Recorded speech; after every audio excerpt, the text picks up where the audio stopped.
ونصلي على رسوله الكريم اما بعد بسم اللہ الرحمن الرحیم۔ آج ہم اللہ کے فضل و کرم سے معلم القرآن کا سبق نمبر 13 پڑھنے جا رہے ہیں۔ اس سبق میں 2 علامات ہیں، لا اور ما۔ ان دونوں کا جنرل ترجمہ نہیں ہوتا ہے، لیکن ان کے کچھ اور معنی بھی استعمال ہوتے ہیں قرآن مجید میں، جن کی تفصیل ہم انشاءاللہ عنقریب پڑھنے والے ہیں۔ لا اور ما یہ دونوں علامتیں الفاظ کے شروع میں آتی ہیں، ان کا ترجمہ نہیں، نہ یا مت کرتے ہیں، نہیں، نہ یا مت۔ لا جو ہے اس کے استعمال کی 3 صورتیں ہیں یا 3 شکلیں ہیں، یعنی یہ 3 طریقوں سے استعمال ہوتا ہے۔ ہر ایک کے استعمال کی وضاحت کچھ یوں ہوگی۔ پہلی صورت، لا کے بعد ایسا اسم جس کے آخر میں زبر ہو، اس میں پوری جنس کی نفی کا مفہوم ہوتا ہے۔ لا کے بعد ایسا اسم جس کے آخر پر زبر ہو، اس میں پوری جنس کی نفی کا مفہوم ہوتا ہے۔ ترجمہ کوئی نہیں، ترجمہ کوئی نہیں۔ مثال کے طور پر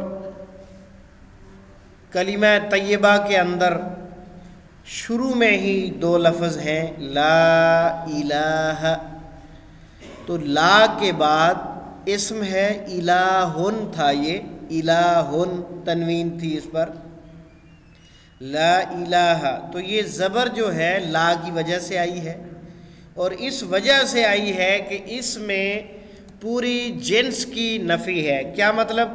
یعنی معبود ہونے کی جتنی بھی شکلیں صورتیں ہو سکتی ہیں، ان میں سے کوئی بھی نہیں ہے کسی کے اندر، اگر ہے تو وہ صرف اللہ کے اندر۔ کسی کے اندر معبود ہونے کی جتنی بھی شکلیں اور صورتیں ہو سکتی ہیں وہ نہیں ہیں۔ تو عام طور پر ترجمہ کیا کریں گے؟ لا الہ، کوئی معبود نہیں، یہ اس کا عام طور پر ترجمہ ہوتا ہے، لیکن اس کے اندر مفہوم کیا ہوتا ہے کہ معبود ہونے کی جتنی بھی شکلیں اور صورتیں ہو سکتی ہیں، ان میں سے کوئی بھی نہیں پائی جاتی کسی کے اندر سوائے اللہ تعالیٰ کے۔ لا ریبہ، سورۃ البقرہ کے اندر آیت نمبر 2 کے اندر ابتدا میں ہی رب العزت نے فرمایا لا ریب فی، یہ قرآن مجید ایسی کتاب ہے لا ریب فی، کوئی شک نہیں اس میں، یعنی شک کی جتنی شکلیں اور صورتیں ہو سکتی ہیں ان میں سے کوئی بھی قرآن مجید کے اندر نہیں پایا جاتا۔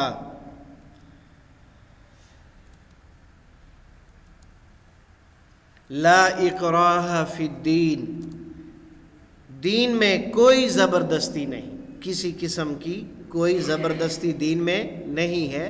کسی بھی انسان کو آپ دین قبول کرنے پر مجبور نہیں کر سکتے، یہ ہر ایک کی اپنی چوائس ہے، اپنی عقل اور فہم و فراست کے مطابق اسے جو سمجھ آئے گی وہ اس کے اوپر عمل کرے گا۔ باپ بیٹے کو مجبور نہیں کر سکتا، بیٹا باپ کو مجبور نہیں کر سکتا، ماں بیٹی کو مجبور نہیں کر سکتی، اور نہ کوئی اور شخص کسی اور کو دین کے معاملے میں مجبور کر سکتا ہے، کیونکہ ہر ایک اپنا الگ الگ اللہ کے ہاں جواب دہ ہے۔ جس کو جو سمجھ آتی ہے اس کے اوپر چلنے دیجیے۔ لا تصریب علیکم الیوم، آج تم پر، الیوم کا ترجمہ آج، علیکم تم پر، لا تصریبہ کوئی عتاب ملامت نہیں ہے۔ یہ سیدنا یوسف علیہ السلام نے اپنے بھائیوں سے یہ الفاظ کہے تھے جب تیسری مرتبہ وہ ان سے غلہ لینے آئے اور انہوں نے پوچھا کہ بھائی آپ کا ایک بھائی یوسف ہوا کرتا تھا، وہ کدھر ہے؟ تو کہنے لگے لگتا ہے وہ تو آپ ہی ہیں۔ تو پھر شرمندہ بھی بہت زیادہ ہوئے کہ ہم نے تو انہیں قتل کرنے کا منصوبہ بنایا اور کنویں میں پھینک دیا اور سارے معاملات، اور اللہ نے اسے کتنی عزت عطا کر دی کہ یہ آج بادشاہ ہے، غلہ تقسیم کر رہا ہے۔ تو فرمایا لا تصریب علیکم الیوم، آج تم پر کوئی ملامت نہیں ہے۔ جس کا جتنا ظرف ہوتا ہے وہ اسی کے مطابق بات کرتا ہے، جس کا جتنا ظرف ہوتا ہے وہ اسی کے مطابق بات کرتا ہے۔ تمہیں اتنی عقل نہیں تھی کہ تم اپنے بھائی کو قتل کرنے جا رہے ہو، اور مجھے اللہ نے فہم و فراست دی ہے، سمجھ دی ہے، تو میں تمہیں کیوں ملامت کروں اس بات پر؟ لہذا آج تمہیں کوئی سزا نہیں دی جائے گی، کوئی ملامت نہیں دی جائے گی۔ لا تصریب علیکم الیوم، آج تم پر کوئی عتاب، ملامت، سزا نہیں ہے۔ لا عاصم الیوم من امر اللہ، اللہ اکبر۔ سیدنا نوح علیہ السلام جب اللہ کے حکم کے عین مطابق کشتی میں سب کو سوار کر لیا تو بیٹے سے کہا، بیٹا مسلمان نہیں تھا، ارکب معنا، آپ بھی ہمارے ساتھ آ جائیے۔ بیٹے نے کہا پہاڑ پہ چڑھ جاؤں گا، یاسمنی من الماء، وہ مجھے پانی سے بچا لے گا۔ تو اللہ کے پیغمبر نے یہاں پر تاریخ ساز الفاظ ارشاد فرمائے، لا عاصم الیوم من امر اللہ، آج کوئی اللہ کے عذاب سے بچانے والا نہیں ہے۔ آج تمہارا کوئی مشکل کشا حاجت روا کام آنے والا نہیں ہے۔ لا عاصم الیوم، آج کوئی بچانے والا نہیں ہے اللہ کے عذاب سے۔ اور وہ سیدنا نوح علیہ السلام کی آنکھوں کے سامنے غرق ہو گیا۔ لا غالب لکم الیوم، جنگ بدر کی بات ہے۔ شیطان نے مکے والوں کو تڑا کر میدان جنگ میں لے آیا، تو جب اس نے آ کے نقشہ دیکھا کہ مسلمانوں کی مدد کے لیے فرشتے نازل ہونے جا رہے ہیں، تو اس کا معاملہ ہی سارا الٹ ہو گیا۔ کہنے لگا آج تم پر کوئی غالب آنے والا نہیں ہے۔ لا غالب لکم الیوم، آج تم پر کوئی غالب آنے والا نہیں ہے۔ لا کی دوسری صورت، لا فعل کے آخر میں پیش ہو یا واو نون ہو۔ پہلے کیا تھا؟ اسم کے آخر میں زبر، اب کیا آئے گا؟ پیش یا واو نون۔ تو کیا ہوگا ترجمہ؟ کام نہ کرنے یا ہونے کی خبر۔ کیسے؟ پیش ہوگا تو واحد مذکر مراد ہوگا، واو نون ہوگا تو جمع مذکر، اس جمع مذکر کا ترجمہ ہوگا کام نہ کرنے یا ہونے کی خبر بتلائی جائے گی۔ لا یخاف پیش آ گیا، وہ نہیں ڈرتا، لا یخاف وہ نہیں ڈرتا، یہ ہے تو نفی، لیکن یہ نفی خبر کے انداز میں پیش کی گئی، بس اطلاع دی جا رہی ہے کہ وہ نہیں ڈرتا۔ لا یؤمن، وہ ایمان نہیں لاتا، خبر دی جا رہی ہے کہ وہ یہ کام نہیں کر رہا، پیش آ رہا ہے، آپ دیکھ رہے ہیں۔ لا کے بعد فعل کے آخر میں پیش۔ لا یعلم، وہ نہیں جانتا۔ لا یشکر، وہ شکر نہیں کرتا۔ شکر یشکر شکرن، شکر کرنا، شکر شاکر مشکور شکریہ اردو میں استعمال ہوتے ہیں۔ لا یشکر، وہ شکر نہیں کرتا۔ لا یشکرون، واو نون کے ساتھ جمع بن گئی، نہیں وہ سب شکر کرتے۔ لا تقاتلون، تم سب قتال نہیں کرتے۔ لا یشعرون، وہ سب شعور نہیں رکھتے۔ لا تعقلون، تم سب عقل نہیں رکھتے۔ یہ دیکھ رہے ہیں آپ، لا کے بعد واو نون ہے تو لائن لگا کے واو نون کو ہائی لائٹ کیا گیا ہے کہ اس کا تعلق بھی لا کے ساتھ ہے، تو فعل کے اندر کام نہ ہونے کی خبر دی جا رہی ہے۔ تیسری صورت، لا کے بعد فعل کے آخر میں جزم یا واو الف ہو، فعل کے آخر میں جزم یا واو الف ہو تو اس میں کام نہ کرنے کا حکم یا التجا ہوتی ہے، اس کا ترجمہ مت یا نہ کرتے ہیں۔ مثلا لا تقربو، تم سب قریب مت جاؤ۔ مت ہماری زبان میں ذرا سختی سے منع کرنے کے لیے ہوتا ہے، اردو زبان میں مت کا مطلب ہوتا ہے کہ یہ کام کسی صورت نہیں کرنا، یہ حکم ہوتا ہے کہ حکماً تم اس کام کے قریب نہیں جاؤ گے۔ لا تقربو تم سب قریب مت جاؤ۔ لا تبذر تو فضول خرچی مت کر، لا تبذر تو فضول خرچی مت کر۔ لا تجعلوا تم سب مت بناؤ۔ جعل فعل جو ہے اور اس سے متعلقات جتنے بھی ہیں یہ نئے الفاظ میں شامل ہوتے ہیں، اس کا ترجمہ ذہن میں رکھیے گا، تم سب مت بناؤ۔ لا تشرک تو شرک مت کر یا شرک نہ کر، دونوں ترجمے درست ہے۔ شرک شریک شراکت اردو میں استعمال ہوتا ہے۔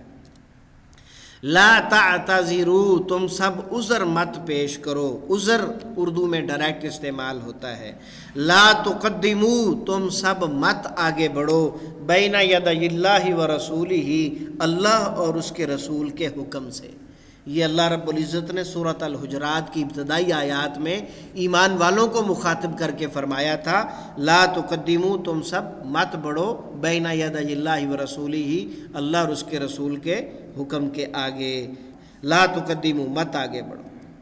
لا ترفعوا یہ بھی حکم اسی صورت میں موجود ہے، مت تم سب بلند کرو اصواتکم اپنی آوازیں اللہ کے رسول سے۔ لا تاکلوا الربا تم سب سود مت کھاؤ، الربا کہتے ہیں سود کو۔ تو سود کیا ہوتا ہے؟ یہ سود جو ہے ایسی چیز ہوتی ہے کہ جو آپ کے حق سے اضافی ہے۔ لا تاکلوا الربا تم سب سود مت کھاؤ۔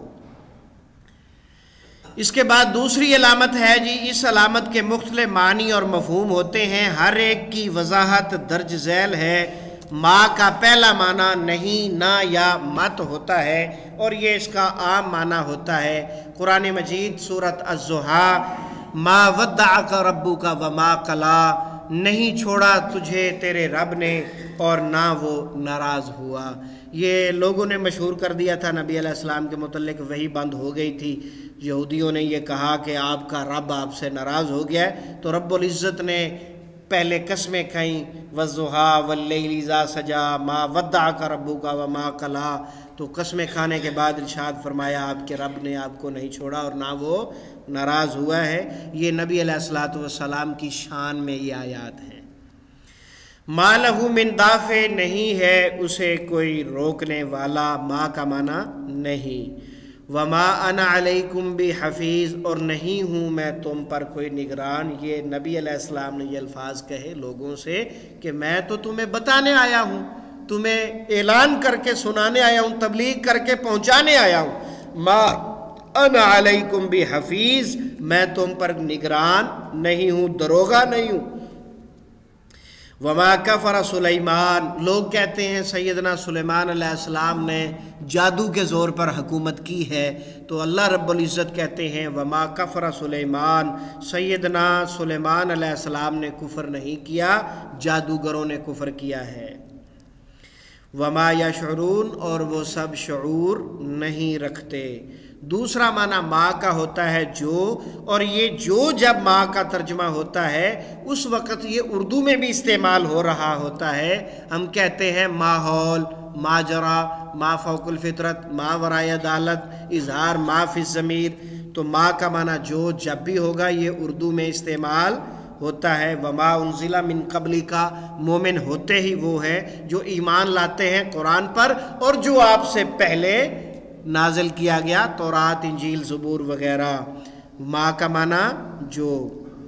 ما عندکم ینفدو جو تمہارے پاس ہے وہ ختم ہو جائے گا، وما عند اللہ باق اور جو اللہ کے پاس ہے وہ ہمیشہ باقی رہنے والا ہے۔ یہ دنیا کی جو ہے ناپائیداری اور دنیا کی بے وفائی کا ذکر ہے کہ تمہارے پاس دنیا میں جو بھی ہے ایک دن ختم ہونے والا ہے، اور جو آخرت میں اللہ کے پاس جنت میں تمہارے لیے نعمتیں رکھی ہیں وہ ہمیشہ ہمیشہ رہنے والی ہیں۔ للہ ما فی السماوات والارض اللہ ہی کا ہے جو آسمانوں میں ہے اور جو کچھ زمین میں ہے، اور اس کا اس میں کوئی شریک نہیں ہے۔ تیسرا معنی ما کا ہوتا ہے کیا یا کس، سوال کرنے کے لیے، اور اس کے متعلق قرآن مجید میں ہے وما تلک بیمینک یا موسیٰ اور وہ کیا ہے تیرے دائیں ہاتھ میں اے موسیٰ، سیدنا موسیٰ علیہ السلام کے ہاتھ میں ڈنڈا تھا، تو اللہ نے کہا اس کو پھینکو، پھینکا تو اژدہا بن گیا۔ وہ ایک معجزہ دیا تھا اللہ رب العزت نے اپنے نبی کو، اور معجزہ خلاف عادت ہوتا ہے، اور معجزہ نبی کے ہاتھ میں نہیں ہوتا، اللہ کے ہاتھ میں ہوتا ہے۔ کرامت کسی بھی مومن کے ہاتھ میں نہیں ہوتی، اللہ کے حکم سے ہوتی ہے۔ اور کبھی ایسا نہیں ہوا کہ جب کوئی نبی اور رسول چاہے اور معجزہ ظاہر ہو جائے، ایسا نہیں ہوتا۔ اللہ کی مرضی سے معجزہ ظاہر ہوتا ہے جب اللہ تعالیٰ چاہتے ہیں۔ اور اسی طرح کرامت کسی بھی مومن سے، مسلمان سے اس وقت ظاہر ہوتی ہے جب اللہ کا حکم ہوتا ہے، کسی بھی مومن کے ہاتھ میں ذاتی طور پر نہیں ہوتی کہ وہ جب چاہے کرامت ظاہر کر دے، ایسا نہیں ہوتا۔ وما تلک بیمینی کا، اور وہ کیا ہے تیرے دائیں ہاتھ میں اے موسیٰ علیہ السلام۔ وما ادراک ما یوم الفصل، آپ کیا جانے فیصلے کا دن کیا ہے، آپ کیا جانے فیصلے کا دن کیا ہے۔ یا ایھا الانسان، اے انسان، ما غرک، کس چیز نے تجھے دھوکے میں ڈال دیا، بربک الکریم، تیرے کرم کرنے والے رب کے بارے میں۔ ان الفاظ پر اگر آپ غور کریں تو یوں محسوس ہوتا ہے جیسے کوئی ہمدرد کسی ہمدرد کی خیر خواہی کرتا ہے، یہ وہ انداز ہے۔ اے انسان، تجھے کس نے دھوکے میں ڈال دیا کہ تو اپنے رب کریم، تیرا کرم کرنے والا رب جو ہے، تو اس سے دور ہو گیا۔ چوتھا اور آخری معنی ماں کے حوالے سے کہ اگر علامت ماں سے پہلے لفظ بعد ہو تو اس ماں کا ترجمہ کہ کیا جاتا ہے، اس ماں کا ترجمہ کہ کیا جاتا ہے۔ من بعد ما تبین لہ الحق، لوگوں نے انکار کیا اس کے بعد کہ حق واضح ہو گیا، لوگوں نے انکار کیا اس کے بعد کہ حق واضح ہو گیا۔ من بعد ما جاءک من العلم، اس کے بعد کہ تیرے پاس علم آ چکا اور پھر تو نافرمانی کرے تو پھر ایسا میں معاف کرنے والا نہیں ہوں۔ من بعد ما ظلموا، اس کے بعد کہ انہوں نے ظلم کیا۔ نوٹ، ما کے بعد اگر اسی جملے میں الا آ رہا ہو یا ما کے بعد اسی جملے میں اسم کے شروع میں علامت بی آ رہی ہو، یہ والی بی جو ہے، تو اس ما کا ترجمہ نہیں کیا جاتا ہے۔ دو نشانیاں بتا دی نا آپ کو، ایک نشانی ابھی بتائی ہے کہ لفظ بعد، اور یہ دوسری نشانی الا اور تیسری نشانی بی ہو اسم کے شروع میں، تو ترجمہ کیا کریں گے؟ نہیں۔ وما تشاءون الا ان یشاء اللہ، یہ شاء جو ہے یہ چاہنے کے معنی میں ماشاءاللہ انشاءاللہ اردو میں استعمال ہوتا ہے۔ وما تشاءون، اور نہیں تم سب چاہ سکتے مگر یہ کہ اللہ چاہے۔ یہاں آپ کو ایک بڑی پیاری سی حدیث سنانا چاہوں گا، حدیث قدسی کے نام سے وہ حدیث مشہور ہے۔ حدیث قدسی وہ حدیث ہوتی ہے جس کے اندر الفاظ بھی اللہ تعالیٰ کے ہوں، اور اللہ کے نبی اسے بیان کرتے ہوئے فرمایا کرتے ہیں کہ اللہ یوں فرماتے ہیں۔ تو فرمایا، ایک اے ابن آدم، ایک چاہت تیری ہے اور ایک چاہت میری ہے۔ اگر تو اللہ کی چاہت کے پیچھے اپنے آپ کو مصروف کرے گا اور اپنی چاہت کو چھوڑ دے گا، جو تیری چاہت ہے اسے چھوڑ کر اللہ کی مرضی پر تو راضی ہو جائے گا اور اللہ کی خواہش کو پورا کر دے گا، تو اللہ تیری خواہش بھی تجھے عطا کر دیں گے۔ اور اگر تو اللہ کی منشا، اللہ کی رضا کو چھوڑ کر اپنی خواہش کے پیچھے دوڑ پڑا تو یہ کبھی نہیں ہو سکتا کہ تیری خواہش میں پوری ہونے دوں، تھکا دوں گا تجھے، اور بالآخر ہوگا وہی جو میری چاہت ہے۔ یہ کتنی بڑی بات ہے جو نبی علیہ السلام نے ہمیں بتائی ہے کہ اگر تم اللہ کی رضا کو سامنے رکھو گے تو تمہاری خواہشیں بھی خواہ مخواہ میں پوری ہو جائیں گی، اور اگر تم اپنی خواہش کو آگے کرو گے اور اللہ کے حکم کی نافرمانی کرو گے تو تم جو مرضی کر لو، تمہاری خواہش پورے ہونے والے نہیں ہے، بالآخر ہوگا وہی جو ہم چاہیں گے۔ وما تشاءون الا ان یشاء اللہ، اور نہیں تم چاہ سکتے مگر وہی جو اللہ چاہے گا۔ الا آ رہا تھا۔ وما آمن معہ الا قلیل، اور نہیں ایمان لائے سیدنا نوح علیہ السلام کے ساتھ مگر تھوڑے سے لوگ، تھوڑے سے لوگ، الا قلیل، قلیل قلت سے نکلا ہے نا جی، نہیں ایمان لائے مگر تھوڑے لوگ، ماں کے بعد الا آ گیا، ماں کا معنی نہیں کریں گے۔ وما الحیات الدنیا الا لعب ولہو، نہیں ہے یہ دنیا کی زندگی مگر کھیل تماشا، یہ تو کھیل تماشا ہی، تو آپ کھیل تماشے میں مصروف نہ رہو، جتنی زندگی ہے اللہ کے حضور سجدے میں گزارو۔ وما ہم بمؤمنین، یہ با آ گئی ہے جی، وما ہم بمؤمنین، ماں کے بعد با آ گئی ہے، یہاں بھی ماں کا ترجمہ کیا کریں گے؟ نہیں، وما ہم بمؤمنین، ہرگز نہیں ہیں وہ ایمان لانے والے۔ وما ہوا بقول شاعر، یہ قرآن مجید ہرگز نہیں ہے کسی شاعر کا کلام، یہ کسی شاعر کی شاعری تھوڑی ہے، یہ تو کلام رب العالمین ہے۔ سبق کا خلاصہ جی، لا کا ترجمہ نہیں، نہ یا مت، اسم کے آخر میں زبر ہو تو پوری جنس کی نفی، ترجمہ کیا کریں گے؟ کوئی نہیں۔ فعل کے آخر میں آئے پیش یا واو نون تو کام نہ ہونے کی خبر، فعل کے آخر میں جزم یا واو الف ہو تو کام نہ کرنے کا حکم ہوتا ہے۔ یہ تھا لا، اور اس کے بعد آ رہا ہے ما، اس کا ترجمہ جو، جس، کون، کیا، کس، نہیں، نہ یا مت۔ اگر ما سے پہلے بعد ہو تو ترجمہ کہ کیا جاتا ہے۔ الحمدللہ، سبق مکمل ہوا۔